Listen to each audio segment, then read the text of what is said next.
Hello everyone, welcome to science workshop. This is Kusum here. Guys, इस video में हम बात करेंगे कि CSIR नेट के लिए प्रिपेयर कर रहे हो आप, तो उसके साथ साथ में गेट के लिए भी कैसे प्रिपेयर कर सकते हो। यानी कि जिसमें CSIR नेट का जो प्रिपरेशन है वो भी आपका डिस्टर्ब ना हो, तो उसके लिए क्या स्ट्रेटेजी आपको अपनानी चाहिए। ठीक है, तो कुछ पॉसिबल रीजंस, कुछ पॉसिबल चीजें जो स्ट्रेटेजी के रूप में हम ले सकते हैं, वो चीजें हम यहाँ पे डिस्कस करेंगे। ठीक है, तो आप सबको पता होगा, अगर आपने CSIR नेट के लिए टारगेट किया है,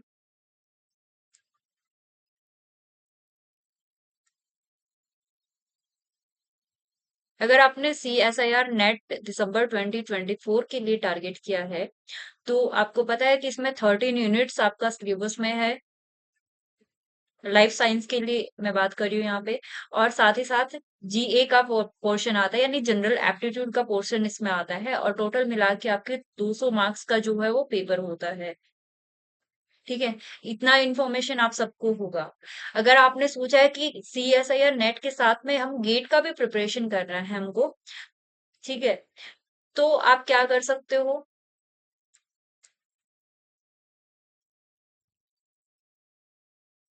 तो गेट के बारे में भी आपको थोड़ा सा पता होना चाहिए कि गेट अगर 2025 आपको टारगेट करना है, जिसका पेपर होना है फरवरी में, और 100 मार्क्स का आपका पेपर होगा, और इसके अंदर आपको जनरल एप्टीट्यूड पूछा जाएगा, केमिस्ट्री पूछा जाएगा, और आपका जो सब्जेक्ट है लाइफ साइंस, वो पूछा जाएगा। इस लाइफ साइंस के सब्जेक्ट में आपको 5 सेक्शन मिलते हैं।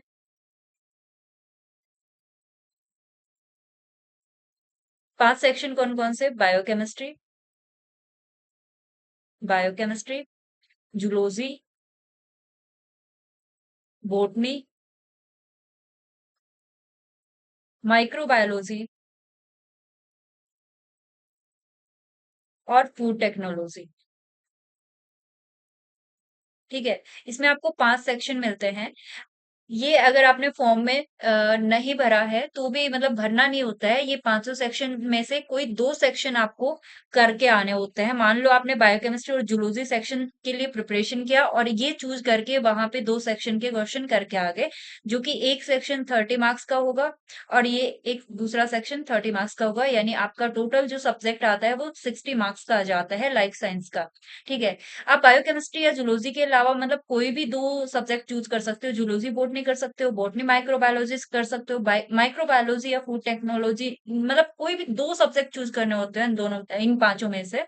ठीक है, लेकिन एक चीज मैं आपको बताऊं कि अगर आप CSIR नेट की प्रिपरेशन कर रहे हैं, तो आपको बायोकेमिस्ट्री का सिलेबस देखना और जूलॉजी का सिलेबस देखना। ये इन दोनों सब्जेक्ट का सिलेबस जो है आपको यहाँ से ज्यादा मैच होता हुआ दिखेगा। ठीक है, अगर आप माइक्रोबायोलॉजी या फूड टेक्नोलॉजी या फिर बॉटनी के लिए जाते हो, तो इसमें आपको काफी सारी चीजें है ना वो डिफरेंट देखने को मिलेंगी सिलेबस में। बॉटनी में फिर भी काफी प्लांट फिजियोलॉजी से आपको मिल जाए, अगर आपने CSIR नेट के लिए प्लांट फिजियो टारगेट किया हुआ है, तो फिर भी कुछ चीजें मिल सकती है, लेकिन पूरा का पूरा बॉटनी नहीं मिलेगा।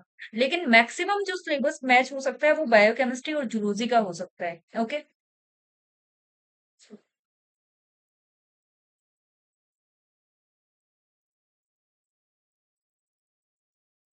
सो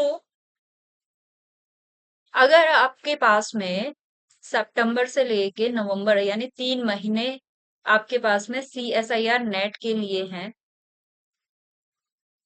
और दिसंबर में आपका पेपर होगा, देन जनवरी का महीना आपके पास में बीच में बचेगा, और फरवरी की स्टार्टिंग से ही आपके गेट के पेपर जो है वो स्टार्ट हो जाएंगे।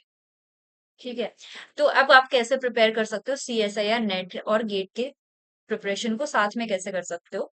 देखो, ये 13 यूनिट जो हैं, इनका काफी हद तक सिलेबस मैच हो जाएगा। बायोकेमिस्ट्री और जूलॉजी का जब आप सिलेबस मैच करोगे तो काफी हद तक मैच हो जाएगा। तो आपका ये 60 मार्क्स का पोर्शन जो है, वो तो आपका CSIR नेट के साथ साथ में ही प्रिपेयर हो रहा है।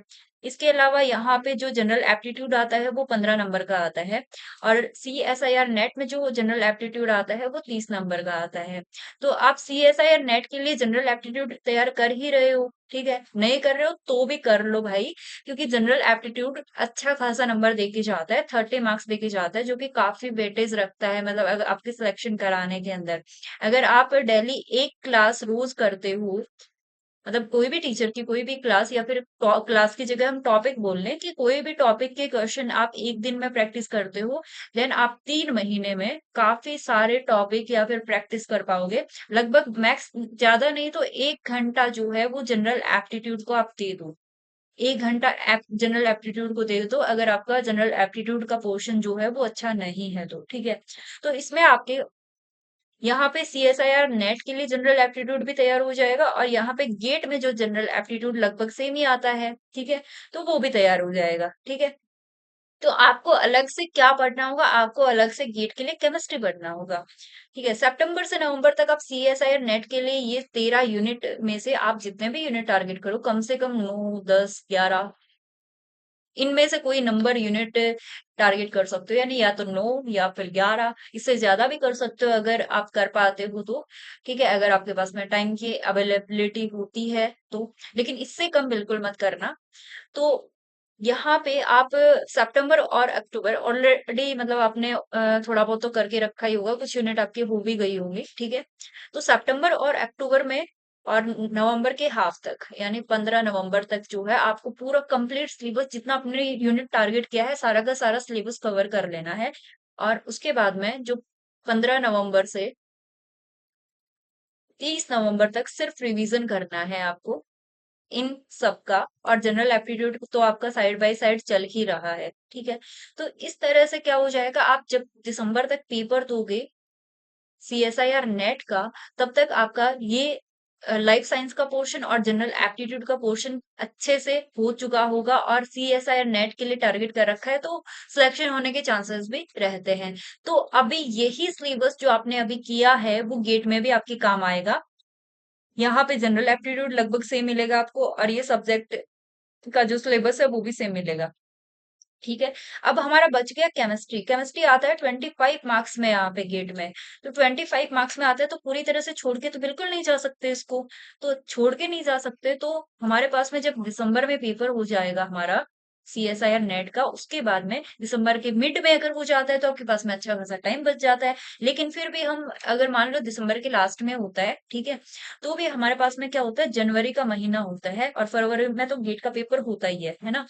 तो जनवरी के महीने में आप 10 से 12 दिन भी केमिस्ट्री को देते हो, 10 से 12 दिन, और इसमें आपको क्या करना है, PYQs करने हैं केमिस्ट्री के।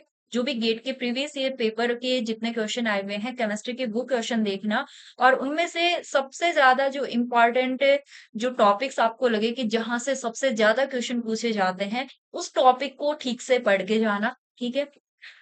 तो इस तरह से 10 से 12 दिन में आपने केमिस्ट्री कर लिया, देन आपके पास में जो बाकी 15 से 17 दिन बचेंगे जनवरी के, उसमें आपको जो ये बाकी सब कुछ पढ़ा है, जनरल एप्टीट्यूड हो गया, आपका सब्जेक्ट हो गया, और आपका अभी केमिस्ट्री भी आपने पढ़ लिया है, इन सबको रिवीजन रिवीजन रिवीजन, सिर्फ रिवीजन करना है, ठीक है। तो ये आप कर सकते हो, जैसे मतलब CSIR नेट के लिए प्रिपेयर कर रहे हो, तो उसके साथ गेट की भी इस तरह से प्रिपरेशन हो सकती है, ठीक है। अलग से बहुत कुछ डिफरेंट पढ़ना पड़े आपको, ऐसा कुछ नहीं है।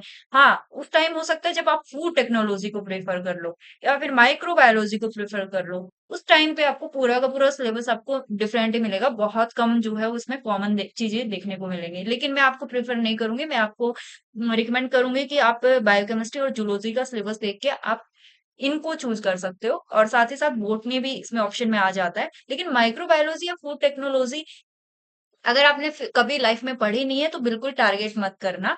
फिर भी अगर आपको चॉइस लगती है कि आपको नहीं, मुझे तो यही करना है, देन आपकी मर्जी है, लेकिन उसमें टाइम टेकिंग होगा और डिफरेंस काफी ज्यादा होगा, ठीक है, सिलेबस में। सो ये एक स्ट्रेटेजी थी जिसको आप फॉलो कर सकते हो। आई होप ये वीडियो आपके लिए यूजफुल रहा होगा, ठीक है। So thank you so much guys.